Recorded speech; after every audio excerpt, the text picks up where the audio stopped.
실수로 마음이 힘들 때, 실수로 마음이 힘들 때라는 제목으로 함께 은혜를 받으려고 합니다. 여러분은 혼자 가만히 있을 때 지나온 삶의 많은 일들, 특별히 실수하는 것들이 생각나서 마음이 힘들고 무거울 때가 있지는 않으십니까? 그때 내가 왜 그랬을까라고 하는, 그러지 말았어야 되는데 라고 하는 여러 가지 자책, 그것으로 마음이 쉽게 우울해지고 또 자기를 비하하기도 하는데요. 보통 어떤 사람이 자신의 실수를 책망하면 두 부류로 사람들의 모습이 나눠진다고 하지 않습니까? 타인이 누군가 나를 향해 비난하면 네가 뭔데 그래? 네가 뭔데 나한테 그런 말해? 라고 하면서 자신을 비난하는 사람 향해 막 이렇게 다투는 경우가 있다고 하죠. 반면에 어떤 사람이 누군가 나에게 대해서 막 비난하면 다른 부류의 사람들은 그래 나는 비난당할 만해 라고 하면서 자기를 비하하고 점점 우울해하는 사람이 있다는 겁니다. 성격 아는 만큼 자유로워진다라고 하는 책을 쓴 정신분석 심리학자 이무석 교수는 전신 분석에 있어서 자신의 성격의 특성을 깨닫고 이해하는 것이 모든 심리적인 치유의 시작이다, 그렇게 이야기하는데요. 특별히 성격이라고 하는 것은 어렸을 때 어떤 것을 경험하는 것인가가 농축되어져서 이제 성격을 만든다고 합니다. 그래서 사람이란 하늘에서 뚝 떨어진 존재가 아니기 때문에 한 사람의 성격, 특히 어렸을 때 어떤 경험을 했느냐가 자존감 형성에 매우 중요하다고 해요. 그러니까 한 사람을 평가할 때 저 사람 왜 저러지? 어떻게 저럴 수가 있어? 라고 하기 전에 그 사람의 과거, 그러니까 그 사람의 예전 모습을 보아야 현재 그 사람을 온전히 알 수 있다고 합니다. 오늘 본문은 마가의 실수라고 할까요? 마가가 중도에 선교 중간 이탈하는 모습을 기록해요. 그런데 오늘 본문에 보면 13절인데요. 요한은 그들을 떠나 예루살렘으로 돌아가고 라고 이제 그냥 기록합니다. 누가의 관점, 그러니까 누가는 이걸 크게 대수롭지 않게 기록하고 넘어가는 거예요. 누가는 마가가 중도의 선교를 포기하고 이탈한 이 사건을 크게 부각시키지 않아요. 그리고는 그 다음 14절에 보면 그들은 버가에서 더 나아가 비시디아 안독에 이르렀다라고 이야기합니다. 마가는 떠났지만 그러나 더 나아가서 선교는 진행되었다, 그렇게 이야기하는 거예요. 그러니까 이 마가가 버가에서 바울과 바나바를 떠난 사건만 보면 마가는 어떤 사람이에요? 아주 나쁜 사람이에요. 어떻게 이렇게 이기적일 수 있나 라는 생각이 들어요. 그런데 이 한 사건, 단면적인 오늘만 보면 마가는, 오늘 좁게 미시적으로 보면 오늘은 마가는 그런 사람이지만요, 전체를 보면, 신약 전체를 보면, 거시적으로 보면 마가는 결코 그런 사람이 아니란 걸 알게 되어요. 그러니까 오늘 누가가 마가가 이 떠난 사건을 그냥 살짝 그냥 크게 부각시키지 않고 넘어간 것은 하나님의 관점인데요. 이 말씀을 기록한 누가의 관점이고 하나님의 관점인데요. 이것은 결코 마가를 한 사람, 그러니까 이기적인 사람으로만 평가하지 않고 더 멀리 봤을 때, 거시적으로 봤을 때 마가가 어떤 사람인지를 깨닫기 위한 방법인 거예요.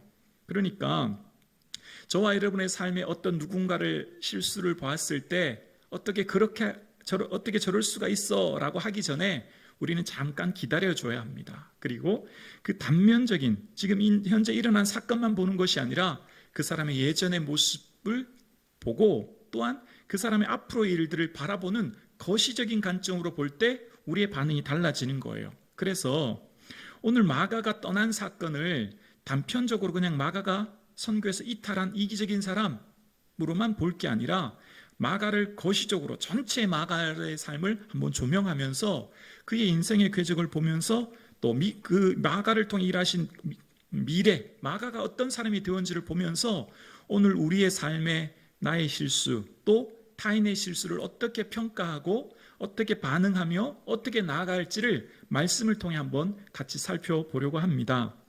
먼저 하나님께서 마가를 어떻게 이끌으셨는지를 살펴보려고 하는데요. 마가가 자란 집안 환경을 보려고 합니다. 마가가 자란 집안 환경은 마가복음 사도행전 1장 13절에 그들이 유하는 다락방으로 올라갔다라는 표현 등장하는데요. 120명의 성도와 사도들이 마가의 다락방에서 모여 기도할 때 성령의 충만함을 받았습니다. 여기 다락방을 많은 학자들은 마가의 다락방이라고 해요. 120명의 성도가 함께 모여 기도할 때 먼저 그 자리에 마가도 있었을 것이라, 이것은 천국 가서 확인해야 되지만 저는 그 자리에 있었을 것이라 생각하고 마가도 아마 큰 은혜를 받았을 것이라 생각합니다. 그리고 지금 마가가 자랐던 집안 환경이 120명이 한 집에 머무를 정도니 그 집안은 결코 작은 공간이 아니었던 거죠. 여러분도 여러분의 집에 10명, 20명, 100명 이상 여러분 집에 함께 모여서 무슨 집회를 할 수 있는 집 쉽지 않지 않습니까? 그러니까 마가의 집은 어느 정도 부유한 집안이었다라는 것을 추측해 볼 수 있죠. 그러니까 자라면서 큰 어려움 없이 자랐다는 거예요. 또한 마가는 그런 삶을 자라면서 특히 마가의 삶은 믿음의 가정에서 자랐다는 것을 알 수 있어요. 그것을 어떻게 알 수 있냐면 사도행전 12장 12절에 보면 이 마가라 하는 요한의 어머니 마리아의 집에서 기도했다라는 표현이 납니다. 그러니까 사도 베드로가 감옥에 갇혔고 그래서 베드로를 위해 성도들이 함께 모여 기도했는데 그 집이 마가의 집이었죠. 그러니까 마가는 어려서부터 또 자라면서 늘 믿음의 집안에서 자랐고 그 베드로의 사건을 보면서 기도하면 되는구나, 기도하면 하나님의 능력을 베풀어 주시는구나 라고 하는 것을 삶을 통해 깨달았음을 알게 됩니다. 그리고 마가는 그런 환경 가운데 특별히 바나바와 바울의 택함을 받습니다. 사도행전 12장 25절에 보면 지난번 본문 단락이었잖아요. 바나바 바울이 예루살렘에 흉년이 들어서 구제하는 일을 도운 후에 올 때 그냥 오지 않고 누구를 데려왔냐면 그때 마가를 데리고 옵니다. 마가를 데리고 안디옥까지 오게 되어집니다. 500km라고 하는 먼 길을 걸어왔으니 쉽지 않은 여정이었고 그럼에도 불구하고 마가는 묵묵히 순종하는 것으로 보아 마가는 매우 믿음 있는 사람이다라고 하는 것을 또한 단편적으로 추측해 볼 수 있습니다. 그런데 이 안디옥에서 선교를 파송할 때 바나바와 바울이 성령의 보내심을 받아 갈 때 누구를 데리고 갔지요? 마가를 데리고 갑니다. 사도행전 13장 4절에 보면 이 살라미에서 선교할 때 요한이 마가죠, 수행원으로 두었더라라고 이야기합니다. 그러니까 바나바와 바울은 성령의 보내심을 받고 선교사로 갈 때 그냥 가지 않고 마가를 데리고 갔다는 거예요. 그만큼 마가의 어떤 믿음과 신실함을 보았을 것이라 생각합니다. 자, 그리고 오늘 본문이에요. 그리고 오늘 본문에 웬일인지 갑자기 마가가 선교지를 무단 이탈하고 선교를 포기하고 집으로 가버린 거예요. 안디옥으로 파송한 교회로 간 게 아니라 고향으로 가버린 겁니다. 갑작스러운 이런 행동에 왜 마가가 갔는지에 대해서 오늘 루가는 침묵하기 때문에 정확한 이유를 알 수 없으나 이제 말씀을 통해 한번 살펴보려고 하는데요. 그 다음 행선지는 비시디아 안디옥이었고 비시디아 안디옥은 갈라디아에 속한 지방이었거든요. 그래서 갈라디아에 갔을 때 사도 바울의 모습을 사도 바울은 이렇게 서술합니다. 갈라디아서 4장 13절에 보면 내가 처음에 육체의 약함으로 말미암아 너희에게 복음 전한 것을 너희가 아는 바다라고 이야기합니다. 여기서 육체의 약함, 바울이 이 갈라디아 지방의 한 지방인 비시디아 안디옥에 도착했을 때 육체적으로 매우 약한 상태에서 도착했다는 거예요. 자, 그럼 그 약함이 무엇이냐?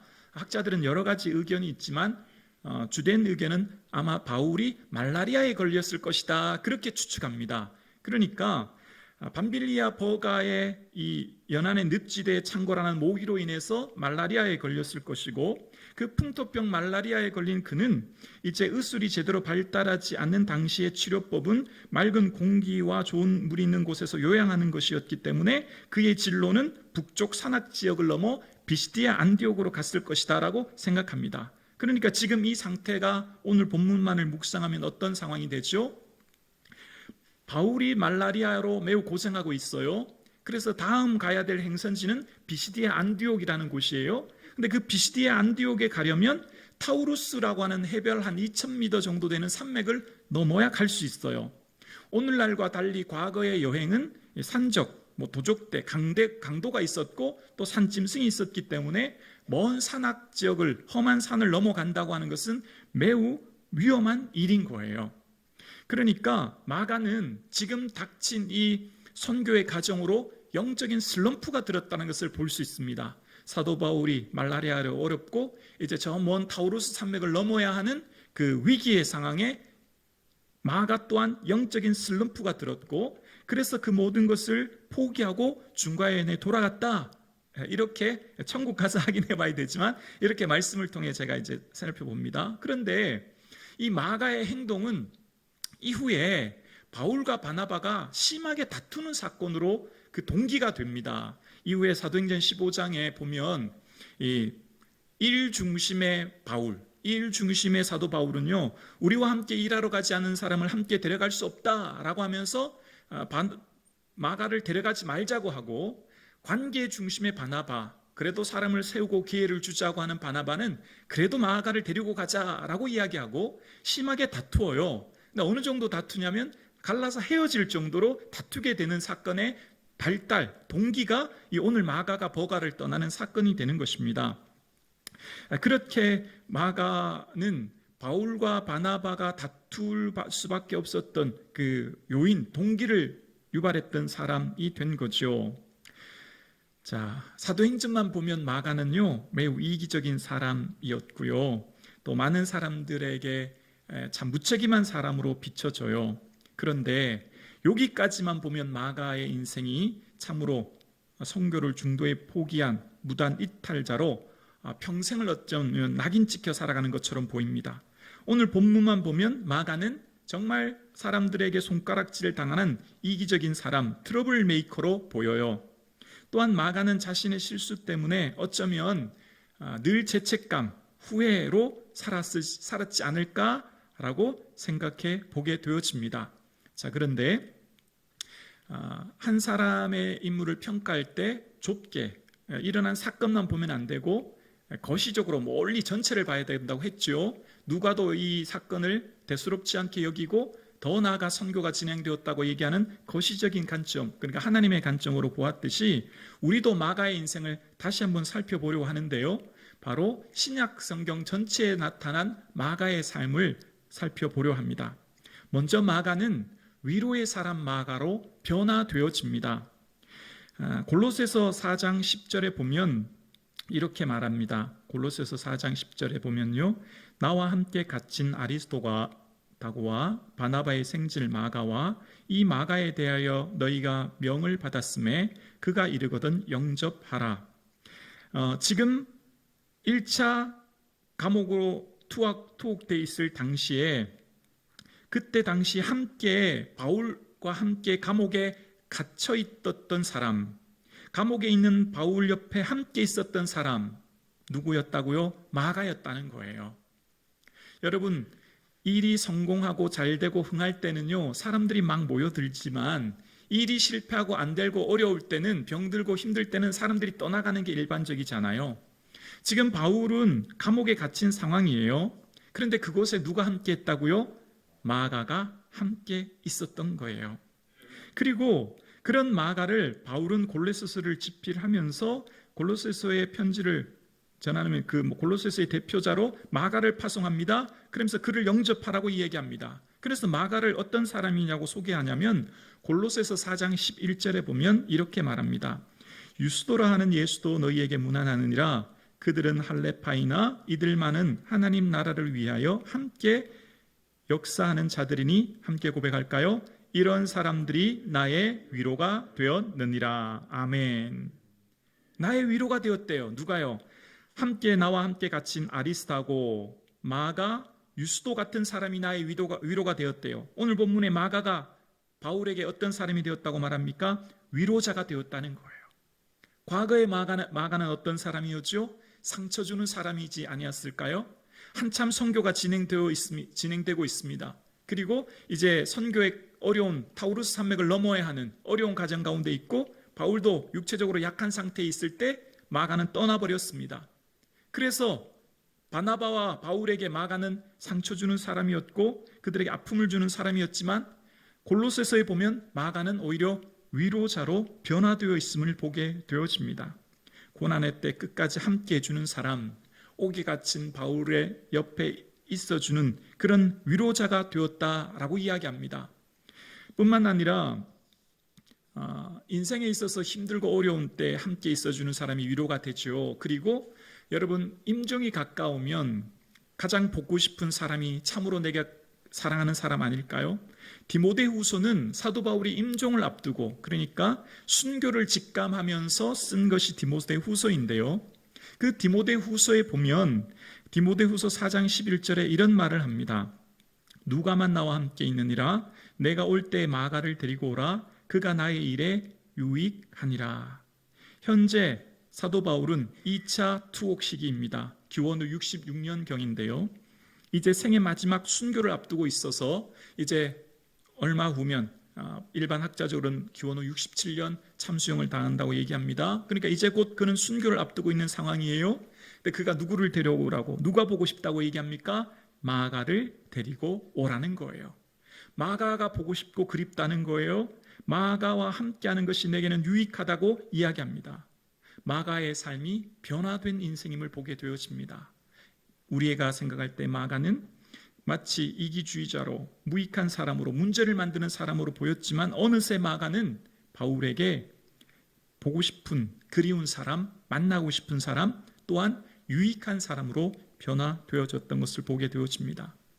뿐만 아니라 바울에게 마가는요, 동역자라는 표현을 씁니다. 빌레몬서 24절에 보면 또한 나의 동역자 마가, 아리스타고, 데마, 누가가 문안하느니라 라고 이야기합니다.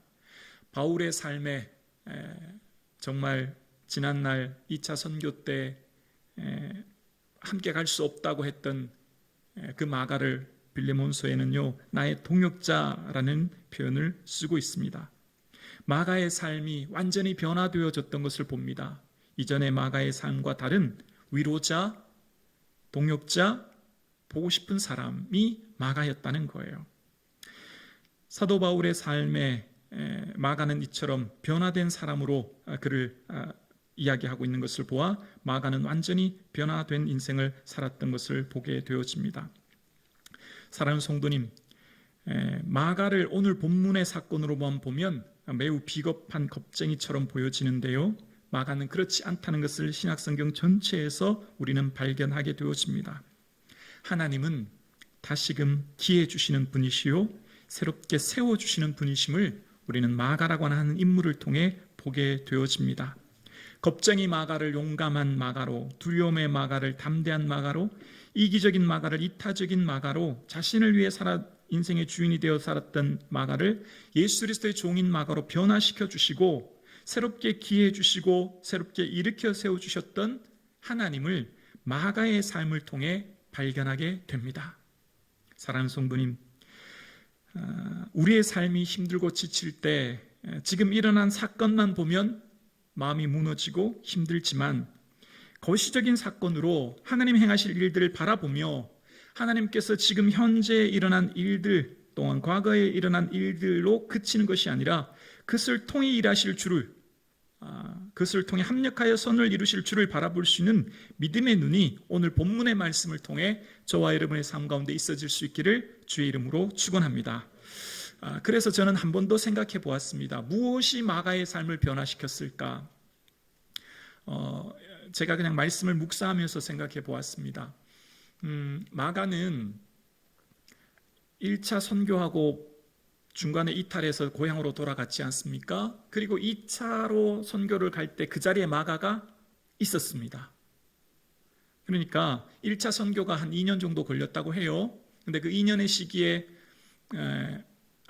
고향에 예루살렘에 있던 마가가 어느덧 2차 선교 나갈 때 며칠 후에 다시 돌아보자라고 하고 나갈 때 그 자리에 마가가 와 있었던 것을 봅니다. 그러면 그 시기에 어떤 변화가 있었던 것을 봅니다. 저는 그 시기에 마가의 삶의 새로운 자기의 삶의 인생의 목적이 바뀌었고 새로운 가치관이 바뀌는 시간이었다 생각하는데요. 그것을 저는 이렇게 생각합니다. 바나바와 바울이 선교를 떠날 때 마가를 수행원으로 두었다고 말하거든요. 여기 쓰였던 수행원이라는 단어는요, 휘페레테스라는 단어인데 이 단어를 어떨 때 쓰냐면 노예에게 쓴 단어예요. 노예. 어떤 노예냐면 배 밑창에서 노를 젓는 노예에게 이 단어를 씁니다. 그러니까 배 밑창에서 노를 젓는 노예는 북소리에 맞춰서 전진 노를 절 때 젓고 쉬라 할 때 쉬면 되는 종인 거죠. 그러니까 이 마가의 삶의 변화가 되어진 것은 저는 마가가 자신의 삶의 주인이 자기 자신이라고 생각하며 살았다 생각합니다. 내가 내 인생의 주인이 되어 내가 원하고 기뻐하고 좋은 일들을 쫓아갔던 마가는 이제 예수님의 종이 되어 나의 인생은 휘페레테스 같은 사람이구나. 나는 내 인생이 예수 그리스도의 종이야. 나는 예수님이 말씀하시며 가라면 가고 서라면 서는 존재가 나야 라고 하는 것을 깨달았다 생각합니다. 우리 인생이 예수님이 종이 되고 예수님 말씀하실 때 나의 삶이 순종하겠습니다 라고 하는, 그러니까 내 인생의 주인을 예수님으로 고백하면 인생이 달라지죠. 인생이 변화되는 거예요. 어떻게 해요? 예전에 하지 못했던, 예전에는 내가 속에 있었던 자존심과 자아 때문에 내려놓지 못했던 용서와 화해를 할 수 있게 되죠. 예전에 할 수 없었던 내 삶의 순종을 할 수 있게 되는 것이죠. 그러니까 삶의 변화가 어떻게 시작되었다고요? 내가 누군지에 대한 자아 정체성을 발견함으로 시작되었다 생각합니다.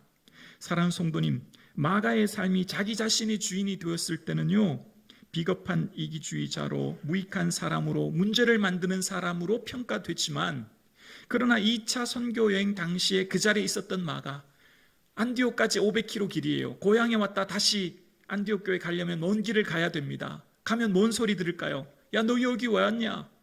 핀잔 줄 거 뻔하잖아요. 가면 바나바나 바울에게 어떻게 다시 바나바 바울의 얼굴을 볼 수 있습니까? 중도에 포기해서 갔는데 핀잔 받을 거, 비난 받을 거 뻔히 알지만 그 자리에 갔습니다. 어쩌면 내면의 변화가 있지 않았을까요? 나는 당연히 핀잔 받아도 괜찮다. 나는 이제 주를 위해 말씀하시면 순종하겠다. 그 모습이 있어서 같지 않았을까요? 뿐만 아니라 제가 말씀을 묵상하면서 느낀 거예요. 바울이 바나바 보고, 바울이 참 마가에게 함께 일하지 않는 사람 데려갈 수 없다고 싸웠잖아요. 그 말 들었을 때 마가는 또 얼마나 크게 상처가 되었겠습니까? 마가의 입장으로 보면 그렇다는 거죠. 그 자리에 바울과 바나바가 싸우는데 자신 때문에 싸우는 것도 참 미안하고 속상한데, 특히 바울은 자기를 막 이렇게 비난했을 때 마가 또한 상처가 얼마나 되었겠습니까? 그러나 마가는 바울이 감옥에 있을 때 함께 있어주고 위로자가 되어지고 동역자가 되어지고 보고 싶은 사람이 되었어요. 어떻게 그게 가능할까요? 내 인생의 주인이 내가 아니요 예수님임을 고백할 때, 내 인생의 주인은 나는 휘페레테스 같은 사람입니다. 나는 배 밑에서 노를 젓는 종입니다. 라고 고백되어질 때 그런 삶이 가능하다 생각되어집니다.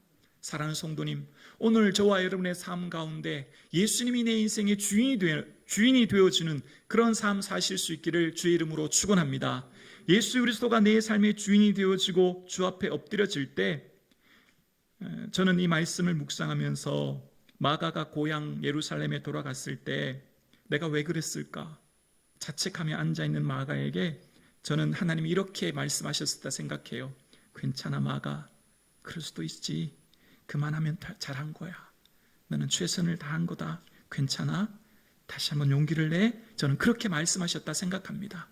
그리고 마가야, 하나님을 사랑하는 자는 합력하여 선을 이룬다. 다시 한번 용기를 내고 다시 한번 출발해. 저는 그렇게 마가에게 용기 주시고 힘 주셨다 생각합니다.